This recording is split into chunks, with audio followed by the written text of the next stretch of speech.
नमस्कार बच्चों, मैं डिम्पल सैनी लेकर आई हूँ फिर से आपके लिए हिंदी के ऑनलाइन क्लास। तो आप सभी का हार्दिक अभिनंदन है, बहुत बहुत स्वागत है आपकी इस कक्षा में। देखिए, हम पढ़ रहे हैं अभी यूपी बोर्ड हिंदी की जो आपकी बुक है उसका चैप्टर, जो चैप्टर सेकंड है वो है जयशंकर प्रसाद जी के द्वारा लिखा गया। कौन नहीं जानता है जो साहित्य के क्षेत्र में जो भी काम है या साहित्य के क्षेत्र की जितनी भी रचनाएं हैं और जयशंकर प्रसाद जी का नाम आए और आप लोग नहीं जानते हो, ऐसा हो नहीं सकता है। यानी कि विश्व में बहुत प्रसिद्धि पा चुके इन कालजयी रचना जो कामायनी के रूप में उन्होंने दी है, उनके जो कामायनी महाकाव्य उसके रूप में वो एक लेखक प्रतिष्ठित हुए हैं जिनका नाम है जयशंकर प्रसाद। आज उनका जीवन परिचय हम पढ़ने जा रहे हैं। तो जयशंकर प्रसाद अपने युग के प्रवर्तक गिने जाते हैं, छायावाद के प्रवर्तक गिने जाते हैं। छायावाद युग के पक्षधर थे, छायावाद युग के प्रवर्तक थे, छायावाद युग के प्रमुख कवि में से एक कवि गिने जाते हैं। तो श्रेष्ठ कवि के रूप में जिनका नाम आता है छायावादी कवियों में, उनमें जयशंकर प्रसाद जी का नाम सबसे सर्वप्रथम उल्लेखनीय नामों में से आता है। तो पढ़ते हम उनके जीवन परिचय के बारे में, उनकी रचना के बारे में, उनके कवि परिचय के बारे में, उनके साहित्य परिचय के बारे में। यानी कि आज सब कुछ हम पढ़ने वाले हैं जयशंकर प्रसाद जी के बारे में। तो पढ़ते लेक्चर नंबर 1 के रूप में हमारा जो जीवन परिचय है जयशंकर प्रसाद जी का शुरू करते हैं। ठीक है, तो ये है हमारे जयशंकर प्रसाद जी। संक्षिप्त परिचय के रूप में पढ़ते हैं हम। सबसे पहले जन्म पढ़ते हैं। तो जन्म हुआ था 30 जनवरी 1889 ईस्वी में उनका जन्म हुआ था। ठीक है, जन्म स्थान की बात करते हैं तो काशी में। काशी कहाँ है भाई? बनारस, काशी या वाराणसी। बनारस भी कहते हैं इसे और वाराणसी भी कहते हैं। आप सभी को ये सारी चीज़ें याद होनी चाहिए। यानी कि काशी में जो शिव भूमि गिनी जाती है, ठीक है, देव भूमि गिनी जाती है, उस काशी में उनका जन्म हुआ था। पिता का नाम था देवी प्रसाद। छायावाद के प्रवर्तक के रूप में ये प्रसिद्ध हुए थे। यानी कि छायावाद युग आया, जैसे ही द्विवेदी युग का समापन हुआ उस समय छायावाद के युग के जो प्रवर्तक गिने जाते हैं वो जयशंकर प्रसाद गिने जाते हैं। जयशंकर प्रसाद जी के काल से ही छायावाद युग का समय शुरू हो गया था। ठीक है, अब देखिए लेखन विधा, यानी कि उन्होंने किन किन विधाओं में अपने काव्य की रचना करी है, अपने लेखन की रचना करी है, अपनी साहित्य की रचना करी है। ठीक है, तो देखिए काव्य के रूप में उनकी बहुत सारी कविताओं का संकलन है। नाटक के रूप में जयशंकर प्रसाद का देखिए आप अजातशत्रु देखिए, ध्रुव स्वामिनी देखिए, बहुत सारे ऐसे नाटक है। ऐतिहासिक नाटकों की श्रेणी में जिनके नाटक आते हैं। उपन्यास में भी इनके बहुत सारे उपन्यास ऐसे हैं जो जयशंकर प्रसाद को बहुत ही उत्कृष्ट लेखक के रूप में यहाँ प्रतिष्ठित करता है। और निबंधकार भी थे ये, यानी कि एक काव्यकार थे, एक नाटककार थे, एक उपन्यासकार थे और एक निबंधकार थे। इस प्रकार से इन चारों विधाओं के अंतर्गत उन्होंने अपने साहित्य की रचना करी है। ठीक है, अब आते हैं भाषा के अंतर्गत। तो संस्कृत निष्ठ खड़ी बोली, खड़ी बोली का तो प्रयोग किया है लेकिन तत्सम भाषा युक्त, यानी कि संस्कृत निष्ठ खड़ी बोली बोलेंगे जिसके अंदर जिस खड़ी बोली में तत्सम शब्दों का बहुतायत से प्रयोग किया जाता है वह संस्कृत निष्ठ खड़ी बोली कही जाती है। ठीक है, उसके बाद शैली की बात करते हैं तो प्रबंध काव्य और मुक्तक काव्य इनकी शैली है। यानी कि प्रबंधक रचना, प्रबंधात्मक रूप में भी रचना करी है उन्होंने और मुक्तक शैली के रूप में भी उन्होंने रचना करी है। ठीक है, अब आते हैं हम उनकी प्रमुख रचनाओं के बारे में जो बहुत ही महत्वपूर्ण है। आपको ये सारी रचनाएं याद होनी चाहिए। कामायनी उनकी कालजयी रचनाओं के अंतर्गत आती है। ठीक है, आंसू, झरना, आंसू लहर, झरना, चित्रधारा, कानन कुसुम और प्रेमपति के इनकी प्रमुख रचनाएं हैं। ये प्रमुख रचनाओं का संकलन है। ठीक है, कामायनी उनका महाकाव्य है ये। ठीक है, अब आते हैं हम उनकी मृत्यु की तरफ कि मृत्यु कब हुई थी। 14 जनवरी 1937। देखिए 30 जनवरी का ही महीना है। 30 जनवरी 1889 में तो उनका जन्म हुआ था और 14 जनवरी 1937 ईस्वी में उनकी मृत्यु हो गई थी। साहित्य में स्थान क्या है? देखिए जो इनके विधाएं थी उसमें उपन्यासकार, कहानीकार और निबंधकार के रूप में या काव्यकार के रूप में, कवि के रूप में उनका साहित्य में स्थान है। अब पढ़ते हैं हम जयशंकर प्रसाद जी के बारे में। युग प्रवर्तक होने का उनका लक्ष्य जो था या युग प्रवर्तक के रूप में उन्होंने क्या क्या किया, उनकी उपलब्धियां क्या थी, उनके जीवन कृति क्या थी, जीवन शैली क्या थी, ये सारी चीजें इसमें पढ़ते हैं। ठीक है, तो जयशंकर प्रसाद आधुनिक हिंदी साहित्य के श्रेष्ठ प्रतिभा थे। आधुनिक हिंदी साहित्य जहाँ छायावाद युग से यानी कि भारतेंदु युग से हम आधुनिक काल मानते हैं। भारतेंदु युग के बाद द्विवेदी काल आया, द्विवेदी काल के बाद में छायावाद आया, छायावाद काल आया, छायावाद के बाद में प्रगतिवाद, नई कविता, साठोत्तरी, बहुत सारी कविताएं आती है। इन सभी में आप इन सभी का मूल्यांकन करते हैं तो जयशंकर प्रसाद जी आधुनिक हिंदी के प्रतिष्ठित यानी कि प्रतिभा सम्मान कवि गिने जाते हैं। ठीक है, द्विवेदी युग की स्थूल और इतिवृत्तात्मक कविता धारा को सूक्ष्म और भाव सौंदर्य रमणीयता माधुर्य से परिपूर्ण कर प्रसाद जी ने नवयुग का सूत्रपात किया है। ये छायावाद के प्रवर्तक, उपन्यायक, उन्नायक और प्रतिनिधि कवि होने के साथ ही नाटककार एवं कहानीकार भी रहे हैं। यानी कि छायावाद के प्रवर्तक, उन्नायक यानी कि छायावाद को उन्नति के शिखर पर ले जाने का जो श्रेय जाता है वो जयशंकर प्रसाद को जाता है। तो उनके जो प्रतिनिधि कवि कहे जाएंगे वो कौन कहे जाएंगे? जयशंकर प्रसाद जी कहे जाएंगे। ठीक है, आगे बढ़ते हैं।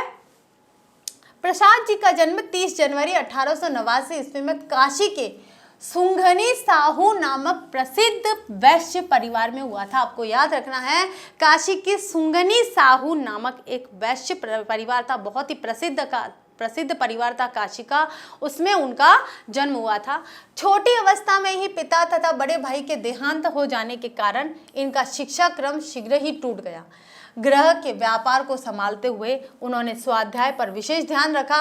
घर पर ही इन्होंने हिंदी, अंग्रेजी, संस्कृत, उर्दू, फारसी आदि, देखिए घर पर ही स्वाध्याय से ही उन्होंने कितनी भाषाओं का अध्ययन किया?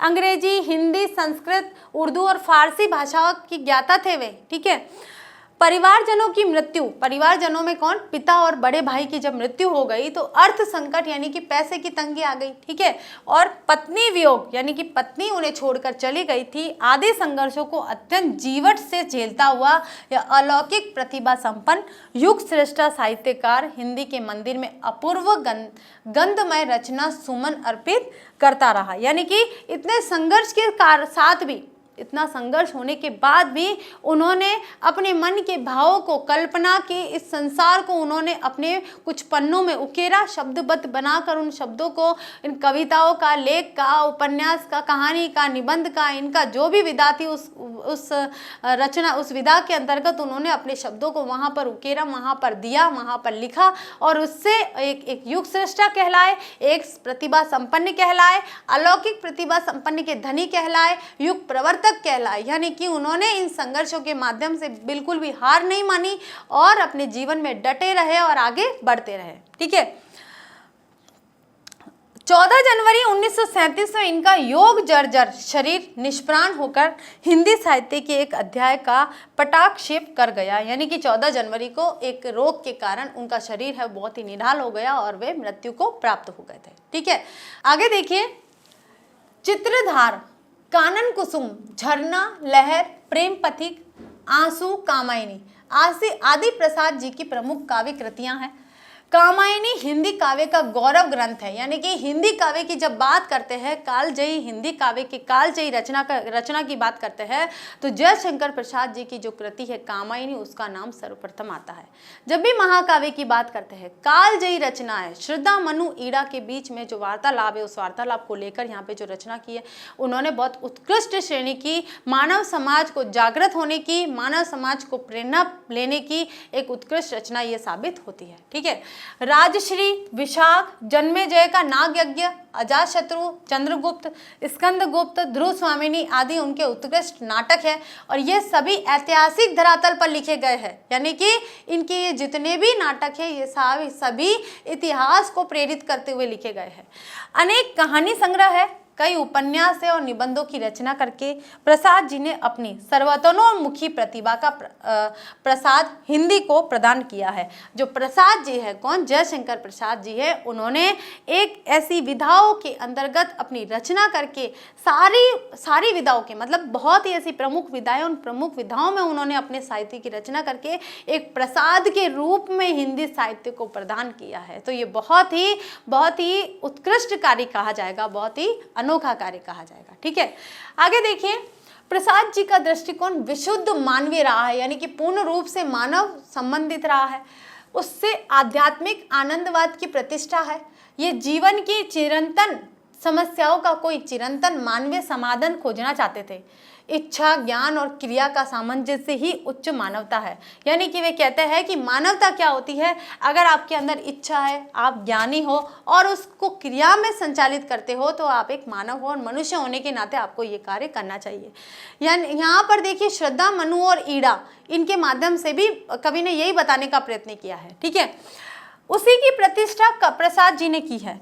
प्रवृत्ति और निवृत्ति का यह समन्वय ही भारतीय संस्कृति की अनुपम देन है और कामायनी के माध्यम से यही संदेश प्रसाद जी ने संपूर्ण मानवता को दिया है कि श्रद्धा, मनु और ईड़ा आपके अंदर ही होने वाले भाव है, आपके अंदर ही होने वाली क्रियाएं है। उनके माध्यम से एक मनुष्य को मनुष्य होने के नाते क्या कर्म करना चाहिए, ये सारी चीजें उस कामायनी के माध्यम से बताई है। ठीक है, आगे देखिए, प्रसाद जी की प्रारंभिक रचनाओं में ही संकोच और झिझक होते हुए भी कुछ कहने को आकुल चेतना के दर्शन होते हैं। चित्रधारा में ये प्रकृति की रमणीयता और माधुर्य पर मुग्ध है। प्रेम पथिक में प्रकृति की पृष्ठभूमि में कवि हृदय में मानव सौंदर्य के प्रति जिज्ञासा का भाव जागता है कि मनुष्य की सुंदरता के प्रति उसको प्राप्त करने की जो इच्छा होती है, जिज्ञासा होती है, उसके भाव जागते हैं। किसके अंदर बताया गया है, ये प्रेम पथिक में बताया है। ठीक है, इनकी कविता में माधुर्य पद लालित्य भरा हुआ है। माधुर्य पक्ष की और स्वभावतः इनकी प्रवृत्ति होने से रहस्य भावना में भी वही संयोग वियोग वाली भावना व्यक्त हुई है, क्योंकि वे पत्नी वियोग से पीड़ित थे। पत्नी वियोग से पीड़ित होने के कारण प्रेम प्रतीक जो रचना है उनकी स्वाभाविक रचना मानी जाएगी। ठीक है, आगे देखिए, आंसू प्रसाद जी का उत्कृष्ट, गंभीर और विशुद्ध मानवीय विरह काव्य है। विरह काव्य क्यों है, क्योंकि पत्नी वियोग था।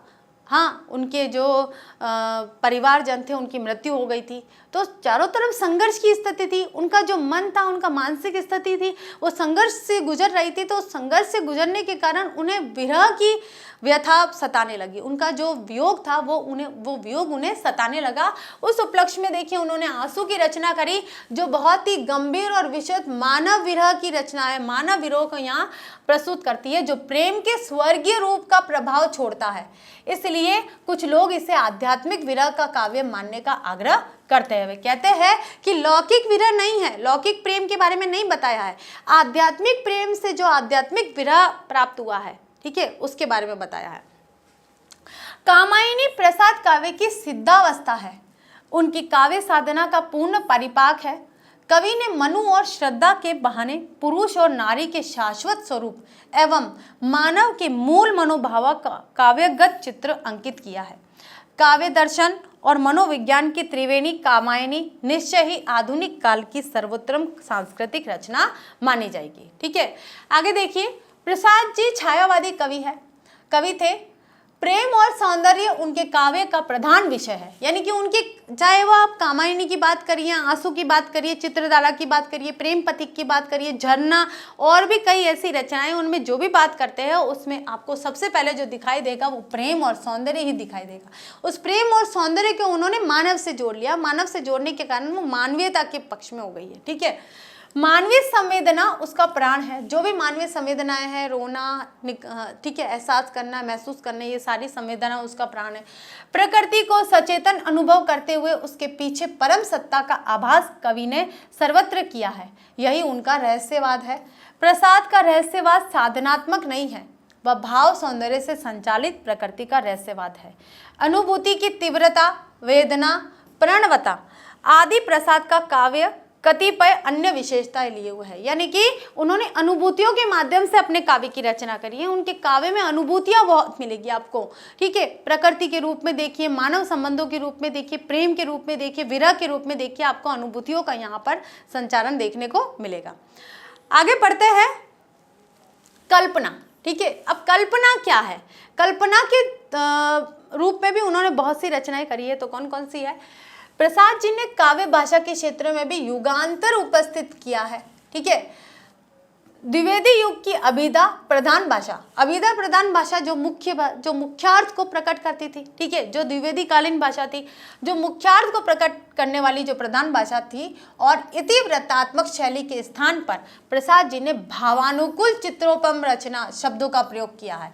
भावानुकूल जो भावों को उद्वेलित करता है, जो भावों को प्रकट करता है, मनुष्य के मन में उसके भाव जो निकलते हैं उन भावों को प्रकट करने वाले शब्दों का उन्होंने प्रयोग किया है। लाक्षणिकता और प्रतीकात्मकता से युक्त प्रसाद जी की भाषा में अद्भुत नाद सौंदर्य और ध्वन्यात्मकता है। नाद सौंदर्य का मतलब क्या होता है कि उनके काव्यों को जब आप पढ़ोगे तो ऐसा लगेगा कोई गे शैली में गा रहा है, कोई ऐसी धुन सी बजा रहा है, एक ध्वनि सी उत्पन्न हो रही है, तो उसे कहते हैं नाद सौंदर्य। ठीक है। चित्रात्मक भाषा में संगीतमय चित्र अंकित किए गए हैं। जो भी चित्रात्मक भाषा है, जो भी हमें काव्य के माध्यम से पढ़ने के बाद जो पता चलता है उसमें संगीतमय, जैसे संगीत चल रहा हो उन शब्दों के अंतर्गत, ऐसा लगता है हमें। प्रसाद जी ने प्रबंध तथा गीतिक काव्य दोनों रूपों में समान अधिकार से श्रेष्ठ काव्य रचना की है। लहर, झरना आदि उनकी मुक्तक काव्य रचनाओं में आती है। मुक्तक काव्य रचनाओं की अगर आपको एमसीक्यूज में प्रश्न आता है तो कौन कौन सी रचना है? लहर और झरना। ठीक है। उसके बाद प्रबंध काव्यों में कामायनी जैसा रत्न इन्होंने दिया है। कामायनी कालजयी रचना के नाम से गिनी जाती है। ठीक है। सर्वश्रेष्ठ महाकाव्य की श्रेणी में जब महाकाव्यों की बात की जाती है तो कालजयी रचना कामायनी का नाम सर्वप्रथम लिया जाता है, सर्वोत्कृष्ट लिया जाता है। ठीक है। आगे देखिए, प्रसाद जी का काव्य अलंकारों की दृष्टि से भी अत्यंत समृद्ध है। प्राय सादृश्य मूलक अर्थालंकारों में ही प्रसाद जी की वृत्ति अधिक रमी हुई है। अर्थालंकार दिए गए हैं। अर्थालंकार में देखिए उपमा, रूपक, उत्प्रेक्षा, अतिशोक्ति, जो भी अर्थालंकार है वो सारे के सारे प्रसाद जी की रचनाओं में देखने को मिलते हैं। परंपरागत अलंकारों का ग्रहण करते हुए भी प्रसाद जी ने नवीन उपमानों का प्रयोग करके उन्हें नई भंगिमा प्रदान की है, नया रूप प्रदान करने का प्रयत्न किया है। क्यों? क्योंकि आधुनिक युग था। आधुनिक युग में जो छायावादी कवियों ने जो रचनाएं की है वो नए नए भावों को, प्रकृति चित्रण को लेकर, मानव के नए नए विचारों को लेकर किया है। ऐसा लगा जैसे वर्षा काल में सब कुछ नया नया हो जाता है ना, ऐसे ही छायावाद कवियों की जो कविताएं है, वो जो रचनाएं निकल कर आई है, जो उनका साहित्य निकल कर आया, वो बिल्कुल नया नया सा प्रतीत होने वाला होता है। ठीक है। आगे देखिए, अमूर्त उपमान विधान उनकी विशेषता है। मानवीकरण, ध्वन्यार्थ, व्यंजना, विशेषण, विपर्य जैसे पाश्चात्य प्रभाव से ग्रहित आधुनिक अलंकारों की भी सुंदर प्रयोग प्रसाद जी की रचनाओं में मिलते हैं। विविध छंदों का भी प्रयोग किया उन्होंने। देखिए, अलंकारों के साथ में उन्होंने अगर गुण की बात करें तो उन्होंने लाक्षणिक जो लक्षण गुण का प्रयोग किया है, लक्षण शब्द शक्ति का प्रयोग किया, प्रतीकात्मक शब्दों का प्रयोग किया है, अलंकारों का प्रयोग किया है, साथ में छंदों का भी प्रयोग किया है, नवीन छंदों का भी उद्भावन किया है उन्होंने, नए नए छंद भी बनाए हैं। ठीक है। वस्तुतः प्रसाद जी का साहित्य अनंत वैभव संपन्न है। कैसा है? वैभव, यानी कि भरपूर, जो भी जितना भी वैभव साहित्य के क्षेत्र में जितनी संपन्नता होनी चाहिए वो सारी की सारी प्रसाद जी के काव्य में देखने को मिलती है। तो इसी के साथ आज हमारा जो आपने जयशंकर प्रसाद जी का जो परिचय है वो देखा, पढ़ा, समझा, किस प्रकार से है उनका जीवन परिचय, कैसे उन्होंने साहित्य की रचना करी है, किन किन शैलियों में, मुक्तक और प्रबंध जो भी शैलियाँ थी उन दोनों में रचना करी है, कामायनी क्या है, उनके कामायनी का विषय क्या है, उनके जो छायावाद युग का जो माहौल था, जो वातावरण था, जो परिवेश था वो किस प्रकार का था, वो सारी चीज़ें आपको इस चीज़ में देखने को, इस परिचय के अंतर्गत देखने को मिलती है। तो इसी के साथ हमारा परिचय समाप्त हुआ है। अगले लेक्चर में हम फिर से लेकर आते हैं, फिर से हाजिर होते हैं इनकी कविताओं के साथ में, इनकी रचनाओं के साथ में। तब तक के लिए थैंक यू।